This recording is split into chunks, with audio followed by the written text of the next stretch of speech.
Hello everyone, কেমন আছো সবাই? আশা করছি ভীষণ ভালো আছো আর আমিও মোটামুটি ভালোই আছি। নতুন আরো একটা মিনি ব্লগে আমার চ্যানেল কোয়েল ব্লগসে তোমাদেরকে আরো একবার ওয়েলকাম। নিজে যেমন রোজ ফ্রেশ হই তেমনি আজ আমার বিছানাটাকেও ফ্রেশ করলাম। দেখো সকালবেলা আজকে নতুন একটা বেডশিট পেতেছি, কিন্তু গাইস এখানে কিন্তু একটা টুইস্ট আছে। আমার এই বিছানা চাদরটা কিন্তু বিয়েতে পাওয়া, বাট এটার অবস্থা ছিল খুবই খারাপ। আমি সত্যি জানি না এটা কবে হয়েছে বা এখন হয়েছে আমার কাছে আসার পরে, নাকি আগে থেকে এরকম ছিল। যাই হোক বন্ধুরা, ওইসব কথা বাদ দাও।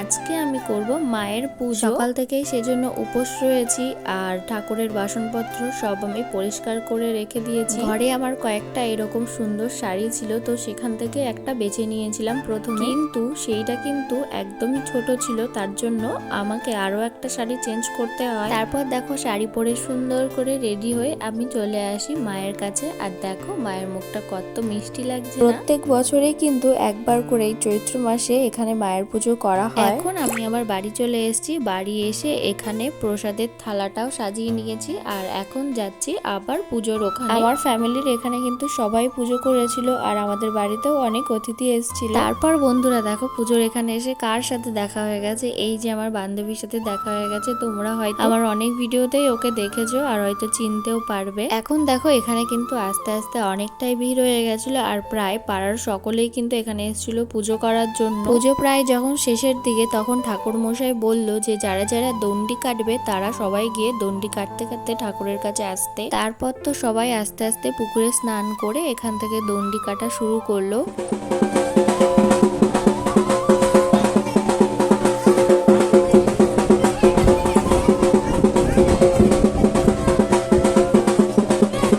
আসলে তোমরা হয়তো জানো, যাদের কোনো মানসিক থাকে তারাই হয়তো দণ্ডি কাটে। অনেকের অনেক রকম মনের ইচ্ছে থাকে, তো সেইগুলোই মায়ের কাছে জানায় সবাই। তারপরে হয়তো তারা সেই মানসটা পূরণ করার জন্য এটা করে থাকে। আমি সঠিক জানি না। সবাই চলে আসলে একে একে এদিকে ঠাকুরমশাই আরতিটাও করে নিচ্ছে। এর পরেই হয়তো অঞ্জলি হবে। অনেকটাই জানো তো বেলা হয়ে গেছে। আগের বছর পুজো না করলেও তবে বাড়ি থেকে কিন্তু পুজোটা দেখেছিলাম আর পুজোটা কিন্তু তাড়াতাড়িও হয়েছিল। এবার অনেকটাই বেলা হয়ে গেছে। তারপরে জানো তো বন্ধুরা, আমি এই প্রথমবার দেখলাম মায়ের কাছে রক্ত দেয়া। আসলে এই জিনিসটা আমি কখনোই কোথাও দেখি। এইবারই আমি প্রথম দেখছি মায়ের কাছে রক্ত দেয়া, বুক চিরে, তাও আবার বেল গাছের কাটা দিয়ে বুকের সাইডে একটু চিরে দিচ্ছিল। তো সেই রক্তটাই আবার বেল পাতার সাথে লাগিয়ে তো মায়ের কাছে দিচ্ছিল। তারপরে এখন দেখো অঞ্জলির জন্য সবাইকে ফুল দিয়ে দেওয়া হয় আর এখন অঞ্জলিও হবে। অঞ্জলি দেওয়া তো কমপ্লিট হয়ে গেছে আর এখন এইদিকে আরেকটা জিনিস হচ্ছে, এটা হচ্ছে ধুনো ধরানো।